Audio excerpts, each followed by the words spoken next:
नमस्कार, मैं xerosis life Sciences Pharma दवाघर से doctor Upendra Nath Mishra, medicine specialist. आज मैं आपको बताऊंगा कि आईजीई टेस्ट के बारे में संपूर्ण जानकारी दूंगा कि आईजीई टेस्ट जब इसका लेवल बढ़ता है तो क्या क्या प्रॉब्लमें होती हैं, उसके कॉजेस क्या होते हैं, उसके सिम्टम्स क्या होते हैं और इसका ट्रीटमेंट क्या किया जाता है।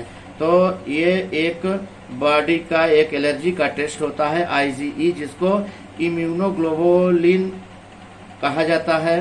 और IgE test immunoglobulin E test एक एलर्जी का टेस्ट होता है जो कि ब्लड में मौजूद इम्यूनोग्लोबुलिन आईजीई की संपूर्ण मात्रा का पता लगाने के लिए किया जाता है। मतलब इसको डॉक्टर टेस्ट कराते हैं जब बॉडी में एलर्जी की समझ नहीं आता कि एलर्जी किस चीज़ से है और एलर्जी क्यों हो रही है, तब ये टेस्ट कराया जाता है। तो आईजीई इम्यूनोग्लोबुलिन ई को एंटीबॉडीज कहा जाता है और आईजीई एलर्जिक प्रतिक्रिया के खिलाफ बनने वाले एंटीबॉडीज होते हैं। आईजीई का टेस्ट यदि आपके शरीर में एलर्जी के सिम्टम्स दिखाई देते हैं और उसके कॉजेस का पता नहीं होता तो डॉक्टर टोटल आईजीई टेस्ट की सलाह देते हैं। और इसमें एलर्जिक रिएक्शन बॉडी के किसी भी पार्ट्स में हो सकते हैं। और अब आपको बताता हूं कि आईजीई के बढ़े होने के सिम्टम्स क्या होते हैं। बॉडी में अगर आईजीई लेवल आपका बढ़ा हुआ है तो एलर्जी भयंकर हो सकती है, एलर्जी ज़्यादा हो सकती है और ये एलर्जी का बहुत बड़ा टेस्ट है और एलर्जी इसी से पता चलता है। तो जो इसके सिम्टम्स हैं, मतलब symptoms of high IgE level, मतलब इम्यूनोग्लोबुलिन हाई होने के जो लक्षण होते हैं, उसके कौन कौन से लक्षण हैं उसके बारे में बताता हूँ। तो लक्षण सबसे पहला है कि एक्जिमा, खुजली हो सकती है, शीत पित्ती हो सकती है जिसको आर्टिकेरिया कहा जाता है, त्वचा पर खुजली होना, त्वचा पर सूजन होना, छींकाना, बंद नाक हो जाना और नाक बहना और नाक में खुजली होना, गले खराश, खांसी, घबराहट, सांस फूलना और छाती में जलन जकड़न होना, जीभ में सूजन हो जाना, स्वेलिंग होना और डायरिया होना, वोमिटिंग होना और मुंह के पास खुजली होना और आंखों में खुजली होना, पेट दर्द, ओठों पे स्वेलिंग हो जाना और बेहोशी, मतलब बेहोश हो जाना। ये इसके सिम्टम्स हैं और इसके लक्षण हैं। मतलब किसके? हाई आईजीई लेवल बढ़े होने के कारण आपके ब्लड में, अगर आपके ब्लड में आईजीई का लेवल बढ़ा होगा तो ये इसके लक्षण हैं। अब आपको बताता हूँ कि किस कारण से आईजीई लेवल बढ़ता है, मतलब बॉडी में ब्लड में आईजीई का लेवल क्यों बढ़ता है, बढ़ने के क्या कारण होते हैं। तो इसमें सबसे पहला अस्थमा होने के कारण, एलर्जिक राइनाइटिस होने के कारण और एंजियोइडेमा होने के कारण और लैटेक्स एलर्जी होने के कारण, डर्मेटाइटिस होने के कारण, ड्रग एलर्जीज होने के कारण, फूड एलर्जी होने के कारण और ऑक्यूपेशनल एलर्जी होने के कारण, मतलब आईजीई का लेवल बढ़ता है। मतलब ये इसके कारण हुए, किस कारण से आपके ब्लड में आईजीई का लेवल बढ़ता है। आईजीई का लेवल जब बढ़ेगा तो जैसे सीवियर एलर्जिक रिएक्शन में आर्टिकेरिया हो जाता है, ठीक नहीं होता है, तो अब इसका टेस्ट कराया जाता है। तो अब आपको बताऊं कि इसका ट्रीटमेंट क्या है। ट्रीटमेंट में यह है कि अगर आपके ब्लड में आईजीई का लेवल बढ़ा हुआ होगा तो आपको एलोपैथिक मेडिसिन में दी जाएगी, एंटीहिस्टामिन की टेबलेटें दी जा सकती हैं, मतलब दी जाएगी। एंटीहिस्टामिन की टेबलेट क्यों दी जाती है?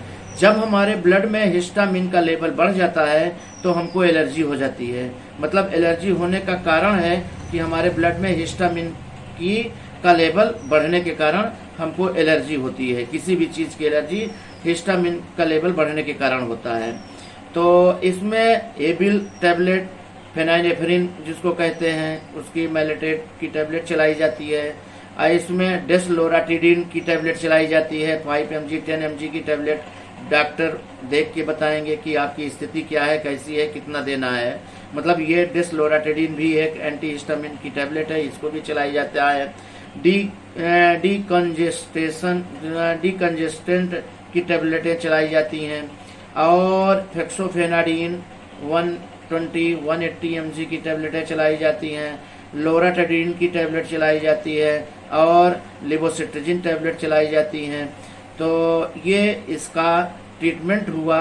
और जब एलर्जी ठीक नहीं होती रहती है तो एक ब्रह्मास्त्र की तरह एक इंजेक्शन है जिसको हम कहते हैं ओमालिजुमैब इंजेक्शन 150 mg।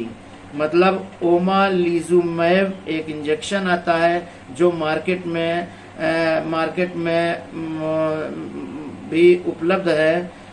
जोलैर के नाम से आता है, जोलैर के नाम से ये इंजेक्शन 150 mg का आता है, जिसको कि सबक्यूटानियस दिया जाता है।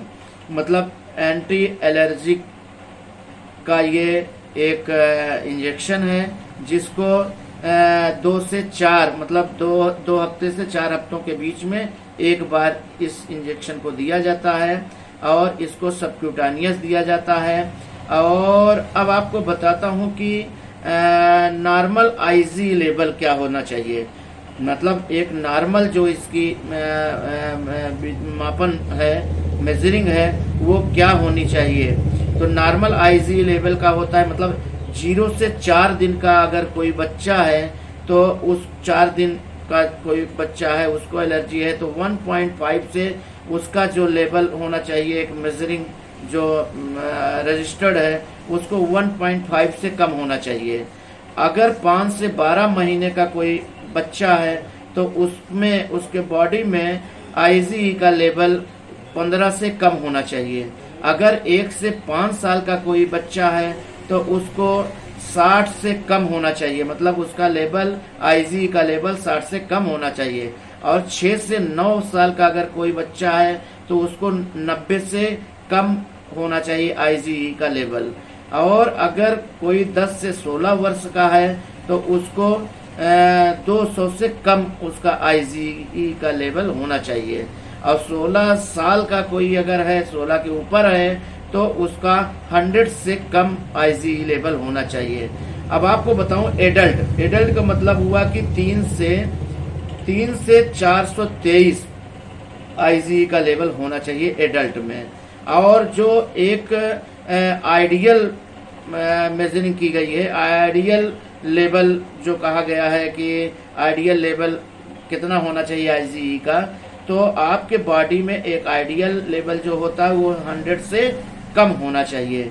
ये हुआ जानकारी आईजीई टेस्ट के बारे में। इसका हाई होने के क्या काजेज होते हैं, क्या सिम्टम्स होते हैं और क्या इसका ट्रीटमेंट होता है। तो आप देख रहे हैं medical YouTube channel Xerosis Life Sciences Pharma Dawaghar और मैं doctor Upendra Nath Mishra, medicine specialist. अगर मेरा वीडियो आपको अच्छा लगा तो आप इसको लाइक करिए, शेयर करिए। और अगर अभी तक मेरे चैनल को आपने सब्सक्राइब नहीं किया तो सब्सक्राइब करिए, जैसे कि आपको ये जानकारी मिले और आप अपनी जानकारी दूसरों को दीजिए। और हो सकता है कि कम स्थिति खराब होने पे ही पता लग जाए कि ये कौन सा रोग हो रहा है, तो उसी से संबंधित आप किसी अच्छे डॉक्टर को, एलर्जी के डॉक्टर को, डर्मेटोलॉजिस्ट को दिखा सकते हैं। तो धन्यवाद। एक बार फिर यही कहूँगा कि मेरे चैनल को सब्सक्राइब करिए अगर अभी तक नहीं किए हैं तो। धन्यवाद। जय हिंद।